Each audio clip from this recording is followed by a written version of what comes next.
નારાયણ દેવની જય.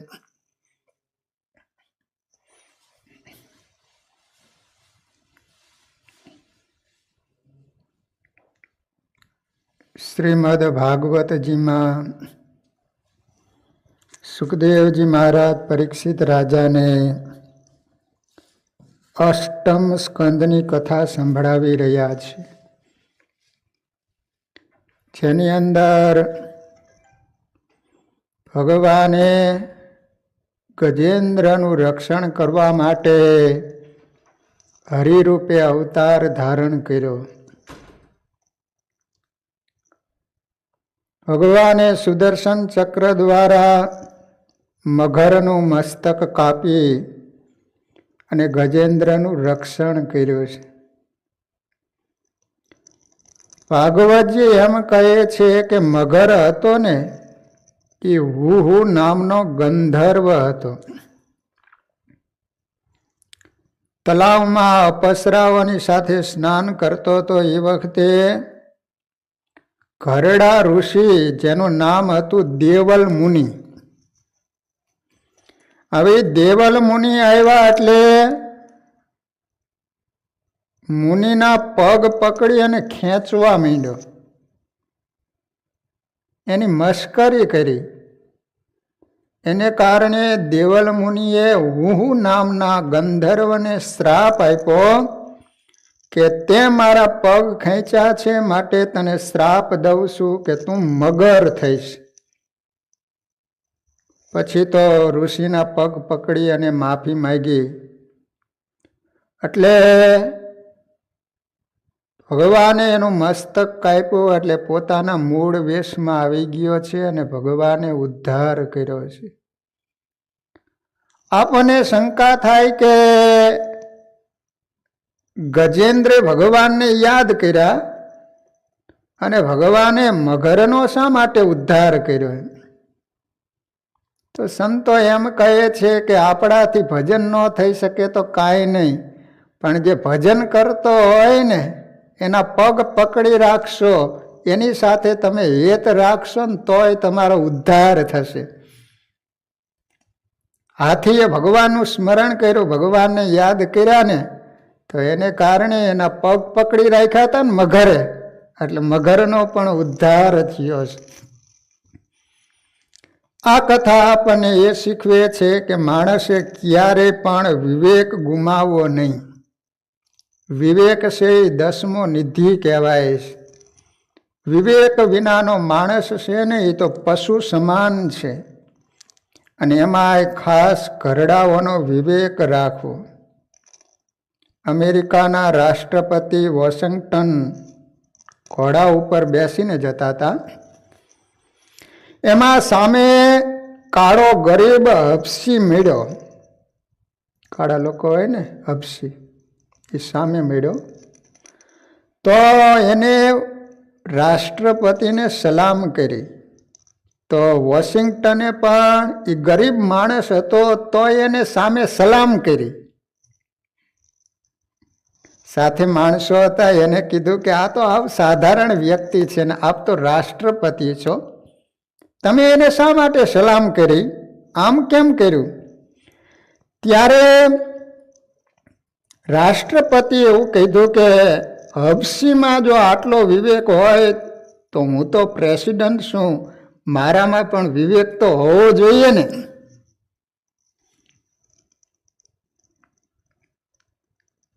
ઘરડા લોકો હોય એની કોઈ દિવસ ઉપેક્ષા ન કરવી, કોઈ દિવસ એની મશ્કરી ન કરવી. જેને જેને મશ્કરી કરી એના પરિણામ સારા નથી આવ્યા. ઘણીવાર જુવાનિયાઓ કોઈ ઉંમર લાયકને જ્યારે જોવે છે ત્યારે એની મશ્કરી કરતા હોય છે, પણ એને ખ્યાલ નથી હોતો કે પીપળ પાન ખરંતા હસ્તી કુપડિયા, મુજ વીતી તુજ વીતશે ધીરી રે બાપોડિયા. જુવાનિયાને ખ્યાલ નથી કે અમારી જે વીતી છે હવે તમારે થોડાક દિવસોમાં વારો આવવાનો છે, માટે અમારી મશ્કરી કરશો નહીં. ન સા સભા યત્ર સંતિ વૃદ્ધા. શાસ્ત્રો એમ કહે છે કે જે સભામાં વૃદ્ધ નથી ને તો એ સભા જ નથી. આપણે ગુજરાતીમાં કહેવત છે કે ઘરડા હોય ને એ ગાડા વાળે. જુવાનિયાએ એક જાન જવાની હતી એટલે બધા જુવાનિયાએ નક્કી કર્યું કે આપણે બધા જુવાનિયાએ જ મળી અને જાનમાં જાઉં, લગ્ન કરીને આવું. કોઈ પણ જાનમાં વૃદ્ધોને નહીં લઈ જવાના, ઘરડા નહીં લઈ જવાના. પણ એક જુવાનિયો એમાં સારો હતો ને તેથી એક ઘરડાને પેટીમાં હંતાડીને લઈ આવ્યો. ગાડું હોય ને એના નીચે ઓલું ભંડક્યું હોય તે એમાં એ દાદાને બેવાર દીધેલા. એને ખબર હતી કે આ જાય છે એટલે ક્યાંક હલવાવાના જ છે, એટલે એકાદો વૃદ્ધ તો હારે જોઈ. હવે જાન પહોંચી એટલે ઉનાળાનો સમય હશે, વૈશાખ મહિનાનો, અને બધાને એવી તરસ લાગેલી. સામે પક્ષવાળા બધાએ શરબત ને ઠંડા પાણી લઈને ઊભેલા બધાનું સ્વાગત કરવા માટે. પણ સામા પક્ષવાળાએ કીધું કે જુઓ, અમારી એક શરત છે, એ શરત જો પૂરી કરો ને તો તમને જમવાનું પાણીનું તમારે ધામધૂમપૂર્વક અમારી દીકરીના તમારા દીકરા સાથે લગ્ન કરવાના છે. પણ અમારી એક શરત છે એ તમારે પૂરી કરવી પડશે. તો કે બોલો. તો કે અમારું આ ગામનું તલાવ છે ને એ તમે ઘીથી ભરી દો. આખું તલાવ પાછું ઘીથી ભરવાનું. બધા મૂંઝાણા કે એટલે આટલું બધું ઘી ક્યાં લાવું? તો કે તમારે પાછું જવું પડશે, પાણી પણ પાવામાં નહીં આવે. બધા જુવાનિયા ભેગા થઈને વિચાર કરે કે એટલે શું કરશું? તો કે હવે તો કે કોઈ ઉપાય જ નથી, આ આખું તલાવ ઘીથી ભરવું કઈ રીતે? તો પાછા વળવાનો જ્યાં વિચાર કરે છે ને ત્યાં ઓલો જુવાનિયો હતો ને, ઓલા ભંડકિયામાં દાદાને બેવારીને લાવ્યો હતો ને ઘરડાને, એને બહાર કાઢ્યા. એ આગળ આવીને કહે છે કે તમારી શરત અમને મંજૂર છે, પણ તમે પેલા તલાવ આખું ભરેલું છે ને ખાલી કરી દો, પછી ઘીથી અમે ભરી દઈએ. ઓલા કે હવે તમે તારે લગ્ન કરી લ્યો. કે બધાને શરબત પાયા, લગ્ન થઈ ગયા ધામધૂમ પૂર્વક, અને લગ્ન કરીને ઘરે પણ પાછા આવ્યા. એટલે અહીંયા જુવાનિયાએ ખાસ આ કથા સાંભળવા જેવી છે કે જુવાનીના મદમાં કોઈ દિવસ વૃદ્ધો હોય, વડીલો હોય, એનું કોઈ દિવસ અપમાન કરવું નહીં. ઘણી વાર જુવાનિયાઓ એમ માનતા હોય છે કે અમે બુદ્ધિશાળી છીએ અને અમે ભણેલા ગણેલા છીએ, પણ એવું નથી. ઘણી વાર તો અભણ માણસો હોય ને, અભણ કેટલું યાદ રાખે, ભણેલા ભૂલી જાય. ઓલા બે ભાભા હતા ને એ ટ્રેનમાં ચડ્યા, તે એ ટ્રેનમાં બે જુવાનિયા ચડ્યા. એટલે ઓલા ભાભાની મસ્કરી કરતા કહે છે કે બાપા બંનેની બે ટિકિટ તો લીધી છે ને? ભાભા કે જો એક જ ટિકિટ લીધી છે, આ રહી. જુવાનીઓ કે એક ના ચાલે, હમણાં ટીટી આવશે ને તો પકડી જશે. એ કે નો પકડાઈએ અમે, કે એક ટિકિટ છે ને ટીટી આવશે તોય તમે નહીં પકડાવો. હા, એ કે તમે તારે જોઈજો ને. કે એમાં બરોબર થોડીક વાર થયો ને ઓલો ટીટી આવ્યો, તે આ બંને ભાભા હતા ને ટોયલેટમાં ઘૂસી ગયા. તો ઓલો ટીટી આમ દરવાજો ખખડાયો, તો ઉપર બારી હતી ને એમાંથી ઓલી એક ટિકિટ આપી. ટીટીએ તપાસીને તરત જ ટિકિટ અંદર જવા દીધી. તે ઓલા ટીટીને એમ જ કે ટોયલેટમાંથી એક જ માણસ ગયો હોય ને, તે પછી ટીટી જતો રહ્યો ને. બાબા કહે છે કે જુઓ, એક ટિકિટમાં કરીક નહીં મુસાફરી. પછી ઓલા જુવાનીએ વિચાર કર્યો કે હવે આપણે એક જ ટિકિટ લેવી છે. બીજા દિવસે પાછા એ ટ્રેનમાં ચડ્યા. તે ઓલો ભાભો હતો ને, ભાભો, એ કે અમે આજે એકેય ટિકિટ નથી લીધી તોય અમે પકડાવાના નથી. એમ એ કે બનતું એ છે કોઈ દી ટિકિટ ન લીધી ન પકડાવો એમ. એમાં ભગવાનને કરું પાછું બીજે દિવસે ટીટી આવ્યું, ટિકિટ ટિકિટ ટિકિટ. તો ઓલા બે જુવાનિયા હતા ને એ છે હજી ટીટી આમોલો દૂર હતો ને તે બંને જુવાનિયા ટોયલેટમાં ઘૂસી ગયા. તે આ ઓલા ભાભા હતા એને શું કર્યું, ટોયલેટનો દરવાજો ખખડાયો. તો એને એમ કે ટીટીએ ખખડાયો. તો ઓલે જુવાની અંદરથી ઉપર બારી હતી એને બહાર ટિકિટ આપી. તે ભાભાએ ટિકિટ લઈ લીધી. તે પછી તો ઓલો ટીટી આવ્યો ને તે પછી ફરીને ઓલા એ ખખડાયું. તે આની પાસે તો ટિકિટ કાંઈ હતી નહીં. બંને જુવાનીએ પકડાઈ ગયા. અને પછી ઓલા વૃદ્ધાને કીધું કે ખરેખર અમે ભણેલા હતા છતાંય અમે પકડાઈ ગયા ને તમે અભણ હતા ને તોય પણ તમે પકડાણા નહીં. એટલે ભગવાને હરિ અવતાર ધારી અને ગજેન્દ્રનું રક્ષણ કર્યું છે. ત્યારબાદ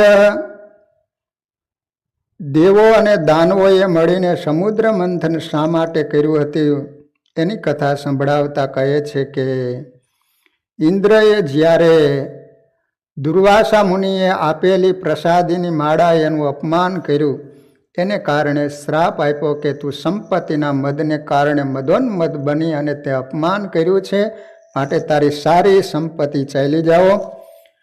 દેવો ભગવાનની પાસે ગયા છે. ભગવાને કહ્યું છે કે તમે સમુદ્ર મંથન કરો, હું તમને મદદ કરીશ. ભગવાને વાત કરી હતી કે તેમાંથી અમૃત નીકળશે, હું તમને પીવડાવીશ જેથી તમે અમર થશો, પરંતુ આ કાર્ય મોટું છે. તેમાં તમે તમારા શત્રુઓ દૈત્યો સાથે લઈ જાઓ, નહીતર શત્રુ તમારા કાર્યમાં વિઘ્ન કરશે. દૈત્યો અભિમાની છે, તમે દૈત્યોના વખાણ કરો એટલે તેમની સાથે મૈત્રી થશે. પ્રભુએ આજ્ઞા કરી એટલે દેવોએ દૈત્યો સાથે મૈત્રી કરી છે, સંધિ કરી છે. મંદરાચર પર્વતનું વલોણું બનાવવામાં આવ્યું કહેતા રવૈયો, અને વાસુકી નાગનું દોરડું બનાવવામાં આવ્યું. દેવો અને દૈત્યો અમૃત મેળવવા સમુદ્રનું મંથન કરવા લાગ્યા. આ પ્રસંગનું રહસ્ય એવું છે કે સંસાર એ સમુદ્ર છે. સમુદ્ર મંથન એ જીવનું મંથન છે.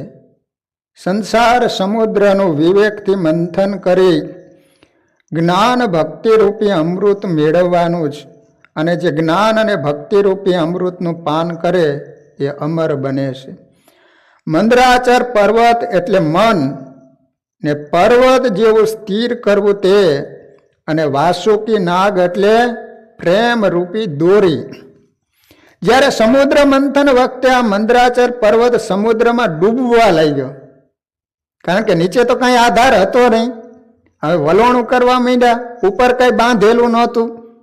પછી તો ઓલો રવૈયો હોય તો પાણીમાં જવા માંડે ને, તે તો અંદર જવા લાગ્યો. ત્યારે ભગવાને કુર્મ અવતાર ધારણ કરી અને પોતાની પીઠ ઉપર રાખ્યો. કુર્મ અવતાર એટલે કાચબાનું ભગવાને સ્વરૂપ ધારણ કર્યું અને પોતાની પીઠ ઉપર રવૈયાને રાખ્યો.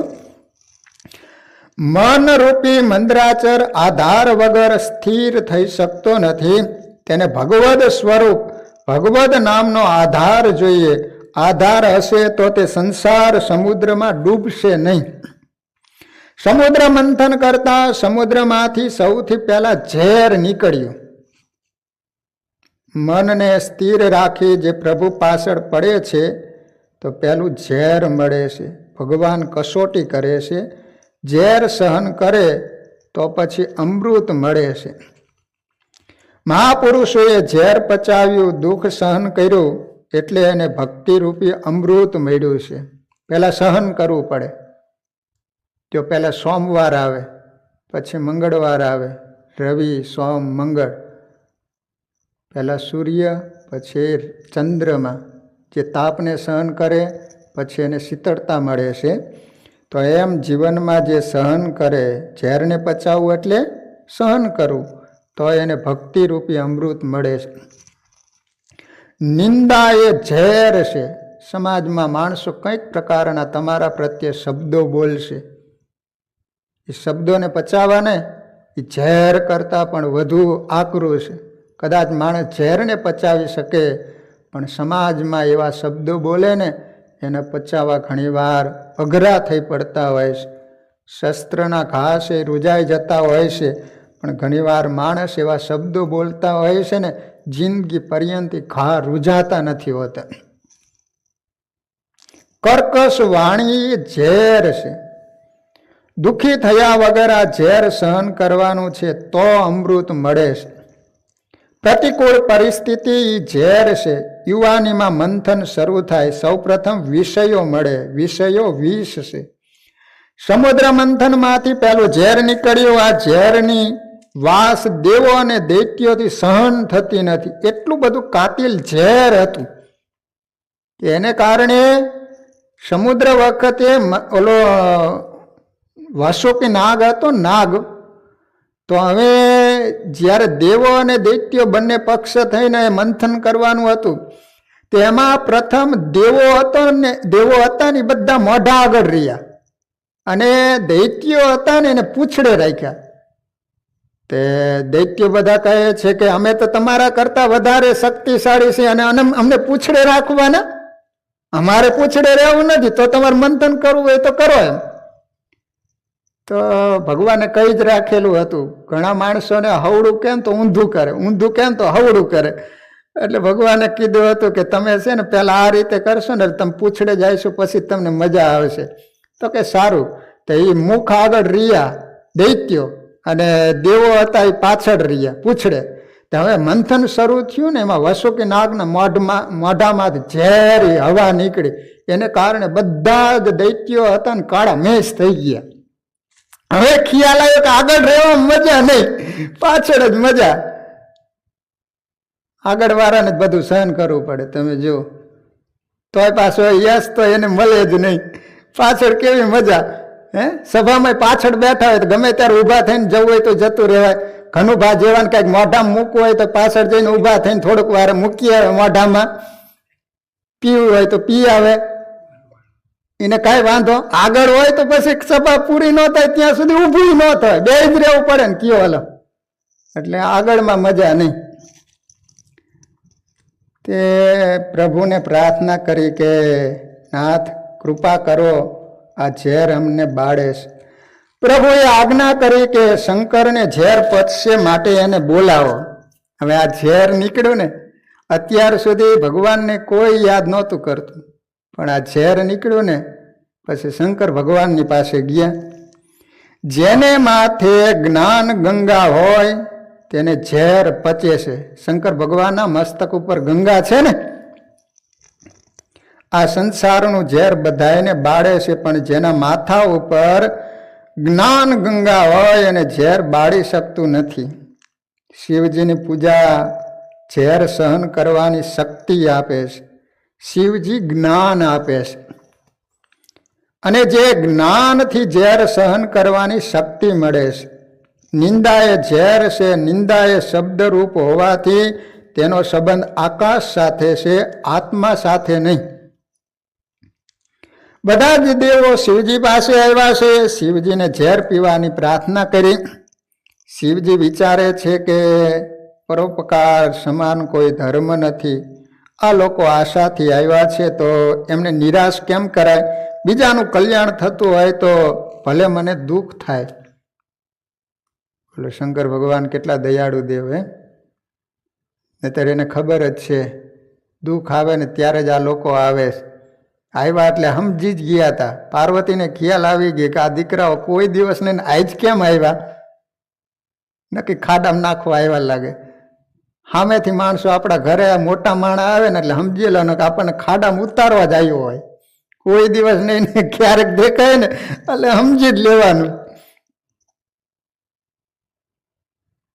બીજાને સુખી કરવા પોતે દુઃખ સહન કરે, બીજાનું સુધારવા જે પોતાનું બગાડે તે શિવ, અને પોતાને સુખી કરવા બીજાને દુઃખી કરે, પોતાનું સુધારવા બીજાનું બગાડે તે જીવ. ભગવદ સ્મરણ કરતા શિવજી ઝેર પી ગયા. શિવજીએ ઝેર પેટમાં ઉતાર્યું નથી પણ કંઠમાં રાખ્યું. ઝેરની અસરથી શિવજીનો કંઠ નીલો થયો એટલે એનું નામ પાડવામાં આવ્યું નીલકંઠ. અહીંયા ગળામાં જ રાખ્યું, પેટમાં ઉતાર્યું નહીં, કારણ કે એટલું બધું કાતિલ ઝેર હતું. એને કારણે કંઠ છે ને નીલો થઈ ગયો. એને કારણે શંકર ભગવાનનું નામ પાડવામાં આવ્યું નીલકંઠ. સ્વામિનારાયણ ભગવાનના પણ 4 નામ પાડ્યા ને માર્કંડેય મુનિએ. તો એમાંય પણ માર્કંડેય મુનિ એમ કહે છે કે આ તમારા દીકરાનું 4થું નામ નીલકંઠ પાડું, કારણ કે શંકર સમાન વૈરાગ્યવાન બનશે. આ બતાવે છે કે કોઈ નિંદા કરે તો તે નિંદારૂપી ઝેરને ધ્યાનમાં ન લેવું, કે પેટમાં સંઘરવું નહીં. પેટમાં ઝેર રાખે તે ભગવાનની ભક્તિ કરી શકતો નથી. ભાગવતમાં લખ્યું નથી પણ કહેવાય છે કે શિવજી ઝેર પીતા હતા ત્યારે થોડું ઝેર નીચે પડ્યું. જે કેટલાકની આંખમાં કેટલાકના પેટમાં ગયું. આંખમાં અને પેટમાં ઝેર રાખશો નહીં. ઘણા મનુષ્યનો સ્વભાવ જ એવો હોય છે કે કોઈને સુખી જોઈ પોતે દુઃખી થાય. આંખમાં પ્રેમ રાખવાનો છે, વેર નહીં. વેર એ જ ઝેર છે. જગતના ભલા માટે શંકર ઝેર પી ગયા. સાધુ પુરુષોનું વર્તન પણ એવું જ હોય છે. સજ્જનો પોતાના પ્રાણ આપીને પણ બીજાના પ્રાણનું રક્ષણ કરે છે. ત્યારે સંસારના પ્રાણીઓ મોહ માયાથી મોહિત થઈને પરસ્પર વેર રાખી રહ્યા છે. તુલસીદાસજી સાધુ પુરુષોનું વર્ણન કરતા કહે છે કે સંતનું હૃદય માખણ જેવું કોમળ છે. ના ના, આ ઉપમા પણ પૂરતી નથી. માખણ તો પોતાના તાપથી દ્રવે છે. માખણ હોય ને, તમે તપેલીમાં લઈ અને અગ્નિ ઉપર મૂકો એટલે નીચે અગ્નિ થાય, તાપ થાય ને એટલે માખણ છે પીગળવા માંડશે. ત્યારે સંતનું હૃદય બીજાના દુઃખથી દ્રવે છે. એને કઈ ઉપમા આપવી તે સમજાતું નથી. તુલસીદાસજી કહે છે કે સંતો તમે એમ કહો છો કે સાધુનું હૃદય કોમળ કેવું છે, તો નવનીત કહેતા માખણ જેવું. તુલસીદાસજી કહે છે કે એમ નહીં. સંતને ગમે એટલા દુઃખ પડે છતાંય પોતાના દુઃખથી કોઈ દિવસ પીગળતા નથી. પણ સમાજ જ્યારે દુઃખી થતો હોય ને, સમાજનું દુઃખ જ્યારે સાધુ જોવે ને ત્યારે પોતે દુઃખી થતા હોય છે. એટલે માખણ કરતાં પણ વિશેષ કોમળ સાધુ છે. સંત હૃદય નવનીત સમાના, કહા કવિન પર કહા ન જાના.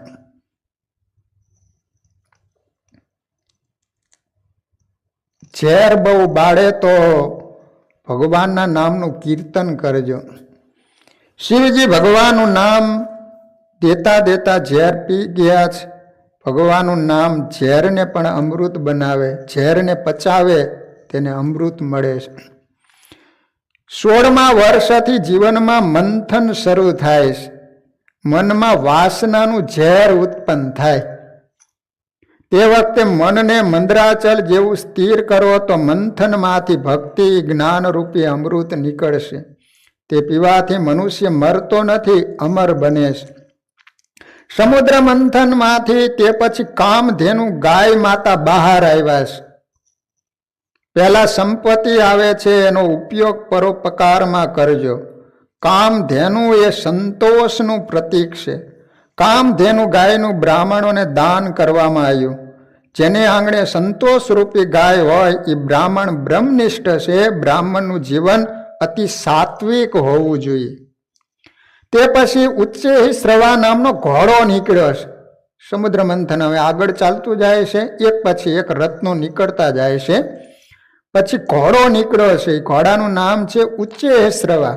ઘોડો જોઈને દૈત્યનું મન લલચાય છે, તે દૈત્યોને આપ્યો. શ્રવ શબ્દમાંથી અર્થ નીકળે છે કીર્તિ. ઉચ્ચે શ્રવા એ કીર્તિનું પ્રતીક છે. જે મનને પર્વત જેવું સ્થિર કરે અને જગતમાં કીર્તિ મળે, પણ કીર્તિમાં મન ફસાય તો અમૃત મળતું નથી. ઉચ્ચે શ્રવા દૈત્યોએ લીધો એટલે તેમને અમૃત મળતું નથી. ત્યારબાદ ઐરાવત હાથી નીકળ્યો. ઐરાવત હાથી. હાથી એ સૂક્ષ્મ દ્રષ્ટિનું પ્રતીક છે. હાથીની આંખ સૂક્ષ્મ છે. સૂક્ષ્મ દ્રષ્ટિ એ દેવ દ્રષ્ટિ છે, આત્મદ્રષ્ટિ છે. દેવોને હાથી આપ્યો. પછી પારિજાત અને અપસરાઓ પણ દેવોને આપ્યા. ફરીથી મંથન શરૂ થયું. સાક્ષાત લક્ષ્મીજી પ્રગટ થયા. દૈત્યોને લાગ્યું આ અમને મળે તો સારું, મને મળે એવી ઈચ્છા હોય અને લક્ષ્મીજી મળતા નથી. લક્ષ્મીજીને સિંહાસન પર પધરાવ્યા છે. લક્ષ્મીજી વિચારે છે કે કોને વિજય માળા અર્પણ કરવું. સર્વ ગુણ સંપન્ન પુરુષના ગળામાં વિજય માળા પહેરાવા લક્ષ્મીજી નીકળ્યા છે. ઋષિઓના મંડપમાં દેવીને લાવ્યા. આ ઋષિઓ જ્ઞાની છે, તપસ્વી છે, પણ ક્રોધી બહુ છે. તપશ્ચર્યા તથા જ્ઞાન એ કૃષ્ણ પ્રેમનો સાથ હોય તો જ હૃદય કોમળ બને. કેવળ તપ કરવાથી કાંઈ ફળ મળતું નથી. બહુ તપસ્વી હોય ને એ ક્રોધી બહુ હોય, એને બોલાવો તો આમ ગરમ જ થયા હોય. તપ ને ભક્તિનો સાથ હોવો જોઈએ. તપ કરવાથી શક્તિ વધે એટલે ક્રોધ આવે. શક્તિ વધે તે જીરવી અઘરી. જ્ઞાન ને ભક્તિનો સાથ હોવો જોઈએ. લક્ષ્મીજી કહે મારું મન માનતું નથી, આગળ ચાલો. આગળ ચાલતા ચાલતા ઇન્દ્ર, ચંદ્ર વગેરે દેવો બેઠા છે. દેવો ક્રોધી નથી પણ અતિ કામી છે. શાસ્ત્રોમાં ક્રોધનો રંગ લાલ, લોભનો રંગ પીળો અને કામનો રંગ કાળો બતાવ્યો છે. દેવો મહાપુરુષો છે પણ કામી છે, એટલે આગળ ચાલો. આગળ પરશુરામ બેઠા છે. તે કામી નથી, ક્રોધી નથી, પણ નિષ્ઠુર છે. એમનામાં દયા નથી. આગળ માર્કંડેય ઋષિ બેઠા, બહુ સુંદર છે, પણ સભામાં એ આંખો બંધ કરી બેઠા છે. લક્ષ્મીજીને જોતા પણ નથી. ઋષિનો નિયમ છે કે એકલી લક્ષ્મીના હું દર્શન કરતો નથી. લક્ષ્મીજી વિચારે છે આ મહાત્મા તો બિલકુલ મારી સામે જોતા નથી. માર્કંડેય કહે તું સાની રૂપાળી, તારા કરતા મારા લાલજી વધુ સુંદર છે. જ્યાં સુધી મારા લાલજી તને ન અપનાવે ત્યાં સુધી હું તારી સામે પણ જોવાનો નથી. તમે નારાયણને લઈ આવો, પછી હું તમારા દર્શન કરીશ. તુકારામની ગરીબ પરિસ્થિતિ જોઈને શિવાજી મહારાજે તુકારામને માટે સોના મોરથી ભરેલ થાળ મોકલ્યો. તુકારામે કહ્યું હું લક્ષ્મીજી પાછળ પડેલો ત્યારે તે મને મળેલી નહીં, અને હવે જ્યારે ચિત્ત ભગવાનમાં લાગ્યું ત્યારે તે મને વિઘ્ન કરવા આવી છે. એમ કહી એને સોના મોરનો સ્વીકાર ન કર્યો અને થાળ પાછો મોકલાયો. આખો દાડો ધ્યાન કરે તે લક્ષ્મીજીને ગમતો નથી. લક્ષ્મીજીને થાય છે કે આ મારા નારાયણ સાથે એકાંતમાં મને 5 મિનિટ વાત પણ કરવા દેતો નથી. લક્ષ્મીજી નારાજ થાય છે, એનો ત્યાગ કરે. સતત પ્રભુનું ધ્યાન કરે તે ગરીબ જ રહે. પ્રાચીન કાળના મોટા મોટા ભક્તો ગરીબ હતા, શ્રીમંત ભક્તો બહુ ઓછા જોવા મળતા. હવે લક્ષ્મીજી આગળ વધે છે. આગળ શિવજી બેઠા હતા. એમનો વેશ જરા અમંગળ છે, વળી ભોળા પણ છે. જો ભગવાનના લગ્ન થયા ને પછી લક્ષ્મીજીએ પૂછ્યું કે પ્રભુ મારે લાજ કોની કાઢવાની? તો કે મારાથી જે મોટા હોય એની લાજ કાઢવાની. તો ભગવાન કહે છે કે મારાથી મોટા મારા ભક્તો છે. ત્યારથી લક્ષ્મીજીએ લાજ કાઢી. તો તમે જુઓ, તુકારામ ભગત હોય તો ભલે, એકનાથ હોય તો ભલે, નરસિંહ મહેતા હોય તો ભલે, ભગતને એક કાનો માત્ર જ ન હોય. ભગત એની પાસે કાંઈ નહીં, એ કહેવાય ભગત. હા, એક ભગતના ઘરે ચોર આવ્યો ને, તે એને ઓલે ચાદર લઈને આવેલા કે જે કાંઈ હોય ને અંદર પોટલું બાંધીને પછી આપણે જતા રહીશું. તે ઘરની અંદર બધી શોધખોળ કરવા બધું જોયું પણ કાંઈ મળ્યું નહીં. તે ઓલો ભગત હાવ એટલી ગરીબ પરિસ્થિતિ કે કંઈ પાથરવા માટે નહીં. તે શિયાળો થોડુંક હશે, તે નીચે હૂતેલો તો ઠંડી બહુ લાગી ને તે ભગત જાગ્યો. તે બાજુમાં ઓલો ચાદર પાથરીને અંદર ગયેલા ને તે ચાદર જોઈ ભગત વિચાર કરે કે મારા વાલીડે ચાદર પાથરી દીધી. હા હા, ભગવાન તારી કૃપાનો પાર નથી, ખરેખર તું પરમ દયાળુ છો. તે મારો ભગત ઊભો થઈને ચાદરમાં હુઈ ગયો. તે ચોર તો ઓલા ઘરમાં કાંઈ ન મળ્યો એટલે કે હલાવ આપણી ચાદર લઈને તો જતા રહી. એમ તે ચાદર લેવા આવ્યા ત્યાં તો ભગત હુતેલા. એ કહેલાને જગાડાય નહીં, નકર જગાડાને બૂમ પાડે તો આપણે પકડાઈ જાય, મારી મારીને ધોઈ નાખે. કાંઈ લીધું નથી ને આમ તેમ તો ધોઈ નાખે પાણી વિનાના. તે ચોર લોકો જતા હતા ને તે પછી ઓલો દરવાજો ખડકી બહાર નીકળ્યા ને તે વાયસીની બંધ ન કર્યો, દરવાજો બંધ ન કર્યો. તો ભગત હૂતો બોલ્યો, એ જે આવ્યા હોય ને બહાર જતા હોય મહેરબાની કરીને દરવાજો બંધ કરીને જઈજો.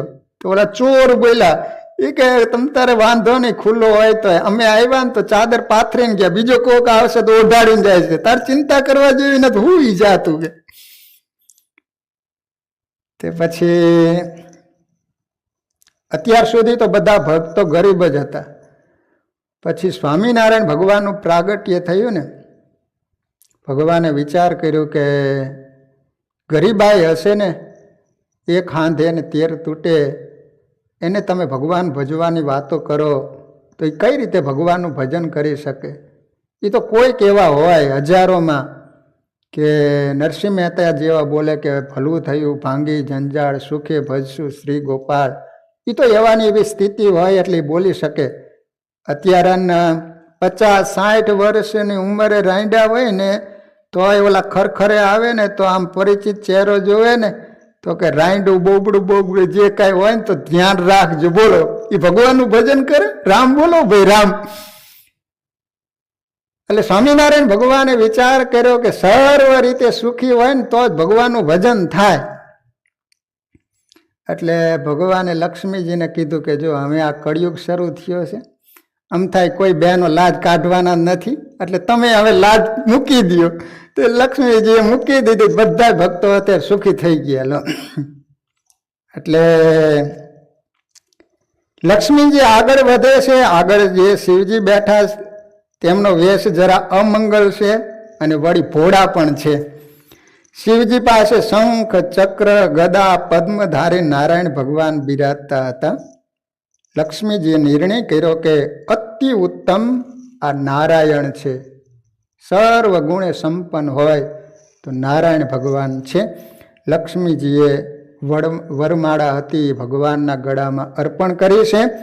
અત્યાર સુધી નારાયણ એકલા હતા, લક્ષ્મીજીએ વરમાળા પહેરાવી, ત્યારથી ભગવાન લક્ષ્મી નારાયણ બની ગયા અને બધા દેવોએ જયનાદ કર્યો ભગવાનનો. બોલો લક્ષ્મી નારાયણ દેવની જય. લક્ષ્મીજી તો નારાયણને જ વરે છે. જેનું હૃદય પ્રેમમય, કોમળ અને મૃદુ હોય અને એમાં નારાયણનો વાસ હોય તેને ત્યાં લક્ષ્મીજી આવે છે. લક્ષ્મીજીએ વરમાળા અર્પણ કરી ત્યારે ભગવાન ચારે બાજુ જોવા લાગ્યા. ત્યાં સુધી ભગવાનની નજર ધરતી ઉપર હતી. જેની પાસે પૈસો હોય અને આજુબાજુ ચારે બાજુ નજર રાખવાની અને સર્વના દુઃખો દૂર કરવાના. જો ભગવાન અત્યાર સુધી આમ નીચે જોઈને જ બેઠા હતા, પણ લક્ષ્મીજી જેવી વરમાળા પહેરાવી ને એટલે ભગવાને ચારે બાજુ આમ નજર કરીને જોયું. એનો શું અર્થ થયો? તમારા જીવનમાં જ્યારે ધન સંપત્તિ આવે, ભગવાન તમને સુખી બનાવે તો તમે ચારે બાજુ જોઈજો. તમારી આજુબાજુમાં કોઈ ગરીબ હોય તો તમે એને મદદ કરજો, તો જ લક્ષ્મી ઘરમાં અખંડ બિરાજશે. આજકાલ લોકોને પૈસા મળ્યા પછી એમને બીજું કંઈ દેખાતું નથી. હું, મારી અલી અને બાબો. ફરી સમુદ્ર મંથન થયું. દૈત્યોએ વિચાર્યું, એકવાર ઘોડો લઈને બેઠા એટલે બીજું બધું દેવોને ગયું. આ વખતે જે નીકળે અમારે જ લેવું. ત્યાં વારુણી કહેતા મદિરા નીકળી. તે દૈત્યોના પક્ષમાં ગયા. ખૂબ પીવો અને મજા કરો. વારુણી એટલે મદ્ય, મદ્ય એટલે દારૂ. હા, દારૂ નીકળ્યો તો બોલો. દારૂ છે કોનું પીણું છે? કોના ભાગમાં ગયું? દૈત્યોનું. હા, માણા થઈને જે દારૂ પીવે એને માણા ન કહેવાય, એને શું કહેવાય? દાનવ કહેવાય. દાનવ, દૈત્ય કહેવાય, રાક્ષસ કહેવાય. માણા ન પીવાય.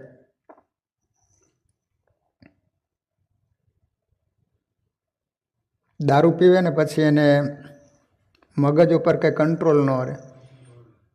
બે દારૂડિયા દારૂ પીને ઝાડવા ઉપર ચડી ગયા. તે ડાયડે મીંડા ઝૂલવા, હિંચકો ખાવા મીંડા. તેમાં એ ફફાંગ લેખા નીચે પડ્યો. તે પાછો બોલ્યો કે હું પાકી ગયો. તો બીજો ઓલો ઈચ્છતો હતો ને એ કે હું હમણાં પાકી જઈશ.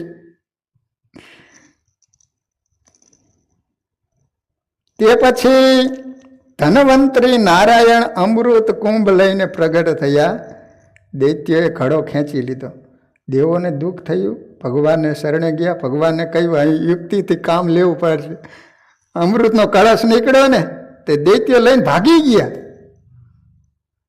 અને દેવો તો પછી આવું જ્યારે જ્યારે દુઃખ આવે ને એટલે સીધા ભગવાન પાસે જ જાય. અમૃત માટે દૈત્યો અંદરો અંદર ઝઘડો કરવા લાગ્યા. ઝઘડો થાય તો કોઈને અમૃત મળતું નથી. દૈત્યો વચ્ચે ભગવાન મોહિની સ્વરૂપે પ્રગટ થયા. આજે પિતાંબર નહીં પણ સાડી પહેરીને ભગવાન આવ્યા છે. આબે હૂબ 16 વર્ષ નવયુવાન હોય ને, હવે ભગવાન જ્યારે સ્ત્રીનું સ્વરૂપ ધારણ કર્યું હોય, અનંતને રૂપ આપનારો જ્યારે સ્ત્રી બન્યો હોય ત્યારે ભગવાન કેટલો રૂપાળો લાગતો હોય છે. હાથમાં ફૂલનો દડો છે, ઉછાળતા ઉછાળતા ભગવાન આવી રહ્યા છે. ઓલા દૈત્યો અરસપરસ ઝઘડી રહ્યા હતા કે હું પીવો હું પીવો હું પીવો. ત્યાં કોઈકની નજરે ગઈ અને તરત જ સ્ત્રી તરફ બધા દૈત્યો ચાલવા માંડ્યા.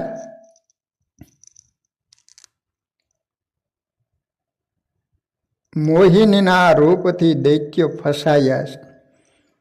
સંસાર સ્વરૂપમાં આસક્તિ તે માયા, ઈશ્વરના સ્વરૂપમાં આસક્તિ તે ભક્તિ. સંસારના કે કોઈના સ્વરૂપમાં મન ફસાય તે દૈત્ય છે. દૈત્યો કામાંદ બનીને મોહિનીને જોડે આવ્યા. કામાંદને વિવેક રહેતો નથી. મોહિની સ્વરૂપમાં સર્વ દૈત્યોને મોહ થયો. બધા કહે અમારા ઘરે પધારો. મોહિનીએ જેના હાથમાં અમૃતનો ઘડો હતો એના હામાં જોઈને સ્મિત કર્યું, જરા હાસ્ય કર્યું.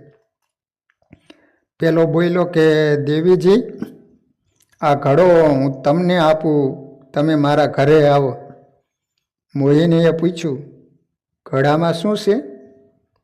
દૈત્યોએ કહ્યું કે અમૃત છે. અને તે દૈત્યોએ ઘડો આપી દીધો. મોહિનીએ કહ્યું તમે આમ અમૃત માટે તકરાર કરો તે મને ગમતું નથી. જો તમે બધા શાંતિથી બેસી જાઓ ને તો હું બધાને અમૃત આપીશ. મોહિનીએ દેવો અને દૈત્યોની જુદી જુદી પંગત કરી. મોહિની પ્રથમ દૈત્યો પાસે ગયા અને કહ્યું કે આ દેવો લાલચુડા છે, તેઓ તાકી તાકીને જુએ છે, એમની નજર સારી નથી લાગતી. તેમની નજર લાગે તો બધાને ઓકારી આવશે. તમારું કલ્યાણ કરવું એ મારી ફરજ છે. પરંતુ ઉપરનું પાણી જેવું અમૃત છે તે દેવોને પહેલાં આપી દઉં, પછી તમને બધાને નીચેનો રગડો જે તર મારશે ને તે આપીશ. અને દૈત્યો માની ગયા. આ તો અમૃત છે. અમૃતમાં એવું હોય, છાશ હોય તો ઉપર પાણી જેવું હોય, નીચે રગડો હોય. આ તો અમૃત છે. પણ સ્ત્રીમાં મોહિનીમાં એટલા બધા આસક્ત મોહ પામ્યા હતા ને એટલે તરત જ માની ગયા. જે વાત કરે છે બધામાં સંમતિ જ આપી દે છે. પછી તો મોહિની ભગવાન દેવોને અમૃત પાવા લઈ ગયા. કળશ જરા વધુ વાંકો વળતો જોઈ રાહુ નામના એક દૈત્યને શંકા ગઈ કે માનો કે ન માનો, આ ચાલ ઉપરથી ખ્યાલ આવે છે કે આ સ્ત્રીની ચાલ નથી. નક્કી નારાયણ કપટ કરીને આવ્યા છે ને દેવોને અમૃત પાઈ દે છે ને આપણે રહી જવાના છે. રાહુ ઓળખી ગયો, કંઈ ખોટું લાગે છે. તેને વિચાર્યું કે મારે સ્ત્રીની જરૂર નથી પણ અમૃતની જરૂર છે. તેથી તે રાહુ દેવ બનીને દેવોની પંગતમાં ચંદ્ર અને સૂર્યની વચ્ચે આવીને બેસી ગયો. પ્રભુએ આ જોયું પણ પંગતમાં વિષમતા ન થાય એટલે પ્રભુએ જાણવા છતાં એને અમૃત આપ્યું. જરા વિચાર કરો તો સમજાય છે કે ઇન્દ્ર વગેરે દેવોને અમૃત મળતું હતું ત્યારે રાહુ વચ્ચે ન આવ્યો, પણ સૂર્ય ચંદ્રને અમૃત મળતું હતું ત્યારે આવ્યો. મનના માલિક ચંદ્ર છે અને બુદ્ધિના માલિક સૂર્ય છે.